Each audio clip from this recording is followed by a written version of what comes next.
자, 이 나이 65세가 논란이 되고 있습니다. 제목은 그 나이가 어때서 최근에 유행하고 있는 이 오승근 씨의 노래를 빗대서 저희가 제목을 만들어 봤는데, 자, 65세 노인이라고 봐야 될까요? 아니면 아직 청년이라고 봐야 될까요? 이동윤 차장, 네. 어떻습니까? 그 많은 요즘 최근에 이제 논란들이 있는 와중에 노인들을 과연 몇 살로 봐야 할 것이냐 이런 논란이 적지 않게 일고 있습니다. 한 가지 재미있는 통계가 나왔는데요. 예. 바로 범죄 통계입니다.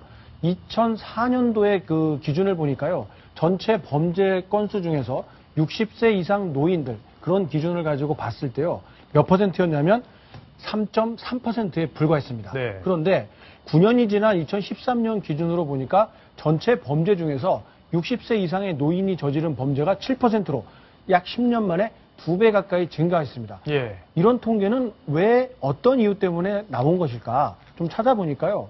제일 첫 번째로는 노인 인구가 그만큼 크게 늘어났다는 데 있었습니다. 아, 그렇군요. 노인 인구가 절대 숫자가 늘어났기 그렇습니다. 때문에. 가파랗게 늘어나다 보니까 전체 범죄자 수 중에서도 노인들이 차지하는 비중이 크게 늘어난 겁니다. 그 다음으로는 노인들이 이렇게 크게 늘어나면서도 경제적인 어려움을 겪고 있지 않느냐 이런 분석까지 나오고 있습니다. 예, 이게 오늘 나온 바로 이 통계인데, 그러니까 노인 범죄가 그만큼 늘고 있다는 건 어쨌든 그렇습니다. 노인들이라고 65세부터 한 70세 사이를 노인으로 보긴 좀 애매하지 않느냐. 그래서 이 나이를 노인 기준을 좀 상향시켜야 되는 거 아니냐 이런 얘기가 지금 나오고 있는 거잖아요. 그렇습니다. 최근에 그 대한노인회에서 이사회를 개최하는 과정에서 지금 현재 65살로 되어 있는 노인의 법적 기준을 70살로 올리는 게 타당하지 않느냐 이런 논의가 있었다고 하면서 사회적 공론이 계속 벌어지고 있는데요. 노인들의 생각들도 여러 가지로 좀 엇갈리게 나오고 있는데요. 현재 기준대로 65세를 유지하자 이런 의견들도 44.5%로 적지 않은 비중을 차지하고 있고요. 거의 비슷했네요. 그렇습니다. 예. 이거 사실상 통계 오차를 감안하면 거의 뭐 같은 내용이다라고 봐도 무방할 정도로 팽팽하게 맞서 있는 상황입니다. 예, 그렇군요. 자, 그러면 결국엔 70세로 올려야 된다고 얘기하는 이쪽에서는 어쨌든 예산 문제도 지금 신경을 쓰고 있는 거 아닌가요? 그렇습니다. 현실적인 그 금전적인 이득에 대해서도 이야기를 하고 있는데요. 노인의 연령을 65세에서 70세로 늘리게 되면은 기초연금에서 약 1,900억 원이 연간 줄어들게 되고요. 기타 그 이외에도 65세가 되면 받을 수 있는 각종 복지 혜택이 있지 않습니까?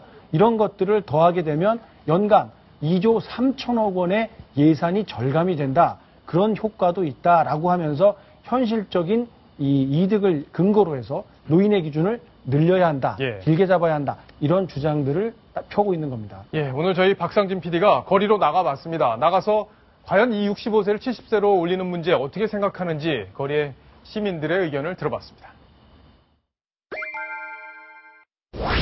저는 좀 부정적이라고 생각합니다. 저희 부모님들도 행정관들도 연세 드신 분 있는데 반영을 했으면 좋은 반면에 나이를 비교했을 경우에는 긍정은 조금 힘들 것 같다 이렇게 말씀드리고 싶네요.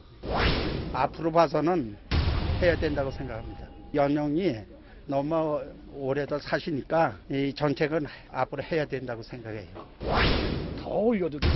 지금 65세 70세 젊은 사람들이야. 그리고 엉뚱한 사람들이 지금 돈 타먹는 데 많아. 이런 걸 철저히 조사해서 꼭 받아야 할 사람들이 받아야 한다 그래요. 예, 찬반 의견이 있는데 외국의 경우에는 어때요? 외국에서는 지금 여러 가지 좀 차별적인 이야기가 있습니다. 유엔의 기준에서는 지금 우리나라 기준처럼 65살을 기준으로 잡고 있는데요. 장수국가인 일본의 경우에는 장수 의료제도의 경우에는 75살 상당히 높게 잡고 있고요.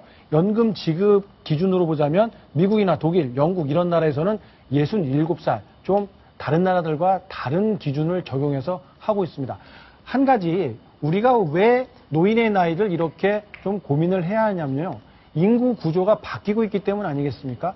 젊은 사람들이 노인을 과연 계속해서 부양하고 있을까? 노인은 계속 늘어나고 청년 일자리는 계속 줄어들고 있는 상황에서 청년들이 노인의 후대 삶을 계속해서 떠안고 짊어지고 갈 수 있는 그런 경제 구조가 되고 있지 않기 때문에요.